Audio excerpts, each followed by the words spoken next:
So writing was like, it came in naturally. So my name is Hoinhu Hauzel. I'm from Manipur. Working as a senior journalist with Times of India here. I'm based at Chandigarh, and my present designation is senior assistant editor, and I look after a pullout. Yeah. So I'm basically involved with its ideation and its planning. I was a average student. I was always very rooted, and I was always very clear from as a child that I really need to write about the problems of my state, and the only way to highlight is to become a journalist. And I'm still very much in my heart. I'm still a girl from Manipur, So I value that. I value the journey where I come from. I think they really helped me to shape my choice in life. I used to get first class marks and all, that is fine. And in college, I was lucky to have a good education, that I would say. I was not a great student, but I was a very, very hardworking student, always very diligent. And the yearning to learn was always there. So I had it very early in my life, what I wanted to do. And I pursued that. So I was also a very voracious reader. I read through my schools. I grew up first in Imphal, and then Shillong, where I studied, and then I came to Delhi. I think the basic quality which is of utmost important for a journalist is, I think he needs to have curiosity.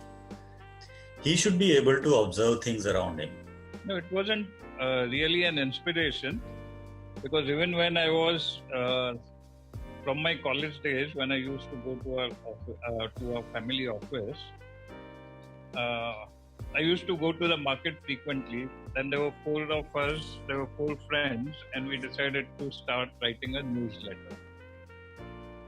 And it was when the SP contractor saw the newsletter and how it was written and all, then he felt like, no, you should probably write for some mainline newsstream papers. I always believe that, you can express with your words, you can tell stories, you can narrate, you can always present certain things about, for me, my home state, Manipur, and the problems and the people. I think basically it was my passion for writing, and I always wanted to express myself. And I felt that it was always great to be very independent. We could operate from anywhere. You could just be, it's actually your mind and your desk and your, all these tools of what you use to work. You can be part of something which is bringing out change within your system, within your organization, or within your country. You see some effect to that you have written about something and it has visibly brought out some changes. The canvas with which you see and play around is really large, and it involves a lot of creativity and the kind of access that you have to different kinds of stories. It could be a story about, I interviewed the great grandson of Leo Tolstoy, I interviewed Pulan Devi, I interviewed His Holiness the Dalai Lama, I interviewed all kinds of people. One of the biggest challenge was in journalism at that time, at least, we never used to get too much of money. It was much lower than the other. It wasn't recognized as such a big industry as it is now. And journalists were paid much lesser than other industrialists. I was in the features department, which means I had less challenge. So what I did was a fairly was easy to handle. It was more lifestyle. So I don't really think there was a very big challenge in terms of my functioning. As journalists, you see, every day is a challenging, and unlike other jobs, it's quite different from the normal 10 to 5 job, I would say. So at the initial stage, the challenge could be like, you might be seeing something, you might be meeting someone, the person may be going through his personal trauma. One life of a journalist, actually, it involves several experiences. And on the other hand, if you're on the desk, and if you are involved with the production, if you are involved with writing of stories, you're editing them, that itself is a different kind of challenge. You have to work on certain stories, you have to involve with the production, and you have to stick to the deadlines. So it's a challenge that you have to identify, you have to use your discretion and find out, and then make your assessment which are the topmost stories which are the stories which will be going on page 1, which are to go as lead. So it involves multitasking. On the other hand, your professional requirement is that you have to report about it. So there is a print, there's journalism and print. Then you have ones who are writing on news wires, that is wire reporting. Then there is television reporting, and then there is TV reporting, and now there is podcast reporting. So in the case of newspapers and television, I had some experience with TV also for a couple of years. So in that time, it is very hectic because every day you have to keep on looking for new stories, new ideas, and you have to look at events which are happening. So you have to cover those events and write. So it was more like reportage. In case of magazines, it's not just the breaking news type of thing, but you have to analyze the news and you have to put the story in the proper perspective. So that is like a little more challenging.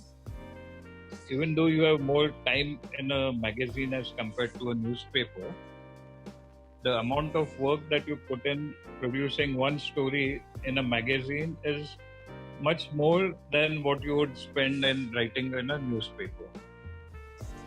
Journalists, there are different kinds of journalists, and you would know that different beats are there. For instance, there's a crime beat, there's a food beat, there's a culture beat, there is a agriculture beat. There are different kinds of beats.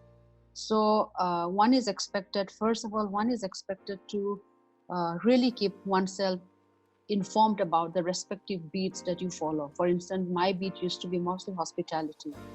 For us, day begins right in the morning when the newspaper is at your doorstep. Your day begins with the newspaper. You scan through the rival papers, you scan through your own paper, you see what stories you have done, what stories have been missed in your paper. And our day begins with the morning meetings. Earlier we used to go to office, we used to interact with the reporters. What you plan during the day, early in the morning, most of the times, there are several other developments which take place about which we might not be knowing. I mean, you have to be open to work according to the convenience of people whom you want to interview.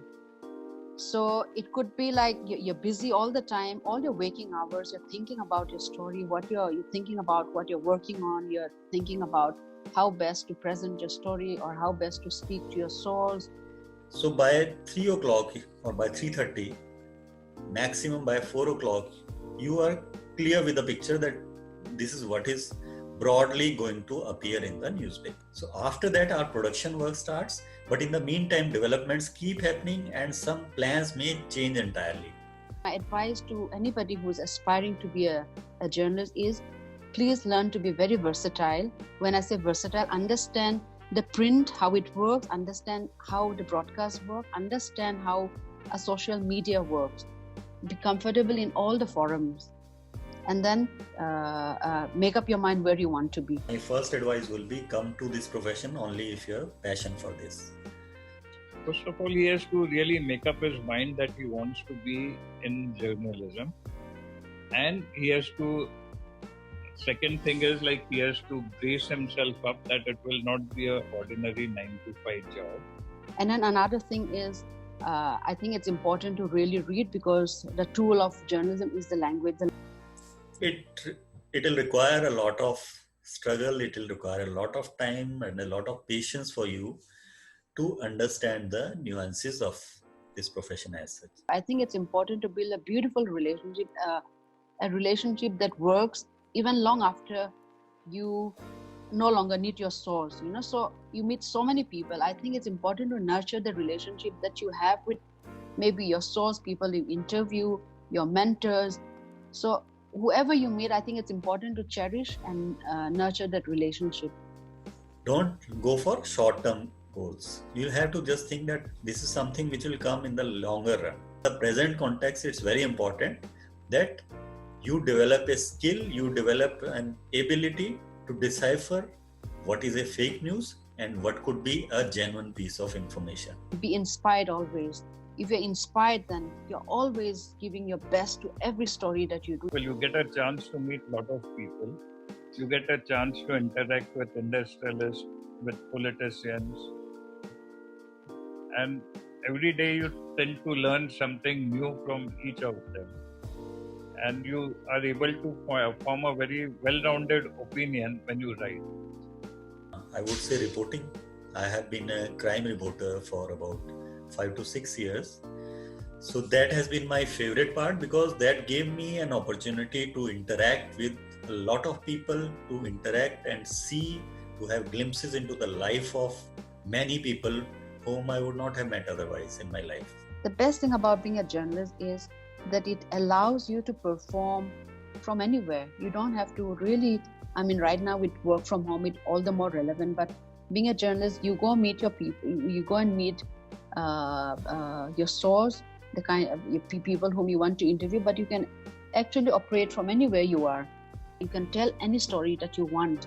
You can go out there, you can chase a story, and it gives you that kind of flexibility, independence. The spectrum of people, the spectrum of subject that you get to play around, I think it's really fascinating.